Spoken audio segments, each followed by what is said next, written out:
নন্দীগ্রাম প্রচুর আন্দোলন করেছে, আন্দোলনের সাক্ষী আছে। দোলা সেন বললেন, পূর্ণেন্দুদা বললেন, এবং সেই আন্দোলনের মধ্যে দিয়ে নবজাগরণ হয়েছে। বিপ্লবের নতুন নাম সিঙ্গুর ভাঙর নন্দীগ্রাম।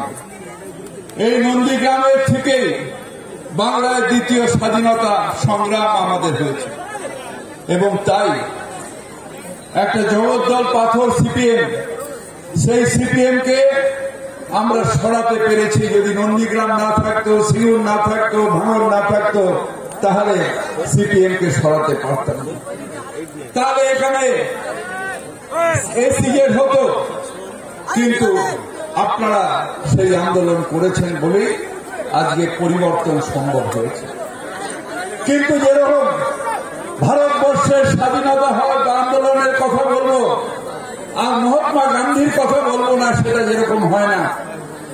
স্বাধীনতার কথা বললে গান্ধীজির কথা বলতেই হবে। ঠিক সেইভাবে নন্দীগ্রামের আন্দোলনের কথা, সিঙ্গুরের আন্দোলনের কথা, ভাঙড়ের আন্দোলনের কথা যদি আমরা বলি, তাহলে প্রথম যে নামটা আসে তার নাম মমতা বন্দ্যোপাধ্যায়। মমতা বন্দ্যোপাধ্যায় ছাড়া সিঙ্গুর সম্ভব নয়, নন্দীগ্রাম সম্ভব নয়, ভাঙড় সম্ভব নয়। তাই মমতা বন্দ্যোপাধ্যায় ছিল, আন্দোলন হয়েছে নিশ্চিতভাবে। এটা মানুষের আন্দোলন, সবাই মিলে নন্দীগ্রামের একা নয়, হাজার হাজার মানুষ এই আন্দোলন করেছে। এই দোলা পূর্ণেন্দুদা থেকে আরম্ভ করে যারা নেতৃবৃন্দ, সুফিয়ান, সবাই মিলে হয়তো বারবার করে এসেছে, সুফিয়ান লড়াই করেছে। আমিও কয়েকবার এসেছি, সেখানে আপনাদের সমর্থন জানাতে। কিন্তু মূল কাণ্ডারিকে, মূল কাণ্ডারি মমতা বন্দ্যোপাধ্যায়।